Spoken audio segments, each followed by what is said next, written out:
Hello friends, welcome to Blissful Life. Hi friends, இன்னைக்கு நம்ம சேனல்ல டேஸ்டியான பச்சை பட்டாணி மசாலா எப்படி செய்யறதுன்னு பார்க்கலாம். வாங்க வீடியோக்குள்ள போலாம். இந்த பச்சை பட்டாணி மசாலா செய்யறதுக்கு ஒரு கடாயில 2 ஸ்பூன் அளவுக்கு பட்டர் ஆட் பண்ணிக்கலாம். பட்டர் மெல்ட் ஆனதும் 1 ஸ்பூன் அளவுக்கு சீரகம் ஆட் பண்ணிக்கலாம். சீரகம் நல்லா பொரிஞ்சதும் 2 வெங்காயமா சின்ன சின்னதா கட் பண்ணி இதில் ஆட் பண்ணிக்கலாம். இதை நல்லா வதக்கிக்கலாம். வெங்காயம் நல்லா கலர் வந்ததும் இதில் தேவையான அளவு சால்ட் ஆட் பண்ணிவிட்டு 1 ஸ்பூன் போல் இஞ்சி பூண்டு பேஸ்ட் ஆட் பண்ணிக்கலாம். இப்போ இதையும் சேர்த்து நல்லா மிக்ஸ் பண்ணிக்கலாம். இஞ்சி பூண்டு பேஸ்ட்டோட பச்சை வாசனை போகிற வரைக்கும் இதை நல்லா மிக்ஸ் பண்ணிக்கலாம். இந்த ஸ்டேஜில் 3 தக்காளியை நல்லா அரைச்சி இதில் ஆட் பண்ணிக்கலாம். இப்போ இதையும் சேர்த்து நல்லா மிக்ஸ் பண்ணிக்கலாம்.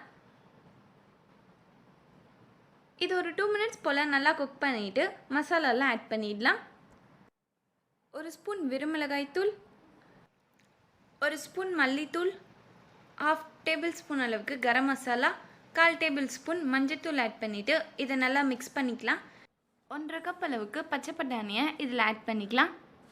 இப்போ இதையும் சேர்த்து நல்லா மிக்ஸ் பண்ணிக்கலாம்.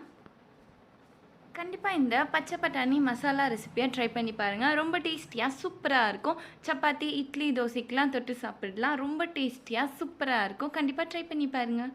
இந்த ஸ்டேஜில் 1 கிளாஸ் அளவுக்கு வாட்டர் ஆட் பண்ணிவிட்டு இதை சேர்த்து நல்லா மிக்ஸ் பண்ணிவிட்டு இதை ஒரு 5 மினிட்ஸ் போல் அப்படியே நல்லா இதை குக் பண்ணிக்கலாம். இப்போ இது கொதிக்குது. இந்த ஸ்டேஜில் இதை அப்படியே க்ளோஸ் பண்ணி வச்சிடலாம். 2 மினிட்ஸ் அப்புறம் இதை ஓப்பன் பண்ணி பார்க்கலாம். இப்போ இது சூப்பராக ரெடி ஆகிடுச்சு. இதில் 2 ஸ்பூன் அளவுக்கு கேஷ்யூநட் பேஸ்ட் ஆட் பண்ணிக்கலாம்.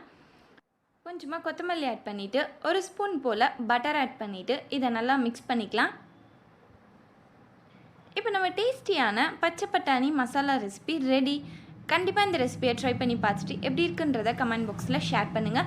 நம்ம சேனலில் சப்ஸ்கிரைப் பண்ணாதவங்க சப்ஸ்கிரைப் பண்ணிவிட்டு பக்கத்தில் இருக்க பெல் ஐகான் ப்ரெஸ் பண்ணிவிட்டு அதில் ஆல்ன்ற ஆப்ஷன் கொடுத்துக்கோங்க.